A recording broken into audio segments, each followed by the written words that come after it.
Kisha piga 10,000 sijui shingapi. Unanunua unga na tunabaki na mtaji. Matajiri wote walianzia hapa. Tunaweza kupita kwa elfu Hiki unaona hii? Bonus win credit. Ina maana kwa Kiswahili ina maana credit. Weka na ya kutolea, yani tunakupa na hela nyingine. Kwa hiyo tunaweka, tunatupa na ya kutolea yote. Hatuwezi tukaweka hiyo 2,000 yote. Ni yote 2,000. Sasa hapa tukiweka, tunaweka wapi kwanza? Tunaweka hivi. Umekasikia? Alafu kutoa tunatolea. Wewe weka kwanza. Weka.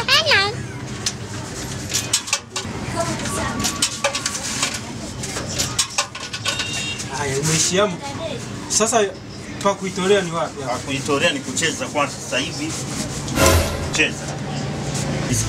Cheza mdori huu na mwachaji na afu hapo. Nyingine ngoja kucheza. Kwa hivyo hela tumeweka humu. Kisha kura ni kununua unga afu inayobaki ya kwangu. Yaani ina maana wewe tunakutolea 2,000. Hapana. Siwezi nikakubali. Kama tukile 50,000 kwa mfano. Nakupa 2,000.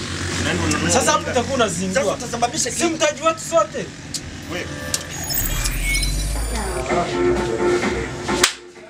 Kumbe kina muziki. Chaga leo. Ngoja tuone. Una sasa. Heri imeisha. Sasa unaniambiaje kirahisi eti hela imeisha? Imeisha kimetupiga. So naona hapa kinasema 0. Yaani ina maana hapa itakiwa nilikwambia bonyeza nani? Nimekwambia bonyeza hiki. Lakini sikia nikwambie. Unga kabisa nilikuwa nimeagizwa na mama na nimekwambia. Ulikuwa unajua fika. Ukaniambia tunakuja kuzalisha mamilioni mwisho wa siku. Mimi namwambiaje mama? Ndio maana hapa wakaandika under 18, yani under 18 cannot play. Yani sasa under 18 mimi sina miaka 18 mimi. Yani ina maana kama uko chini ya miaka 18 unatakiwa kulilia kwenye hii ofisi. Kwa hiyo wewe ni mtu mzima, jiongeze kwamba kibonaza chatu tera. Unaona? Mama ananiua. Kibonaza chatu tera lazima. Kuna 2,000 hapo sasa unirudishie kwa sababu hii hela sio ya kwangu na wewe ndio umenileta hapa. Naomba hela yangu. Kwani shida nini sasa? Huyu hapa ameniambia tunakuja kuzalisha. Unasikia? Na hiyo hela haikuwa ya kwangu, ilikuwa ya mama. Kaniagiza.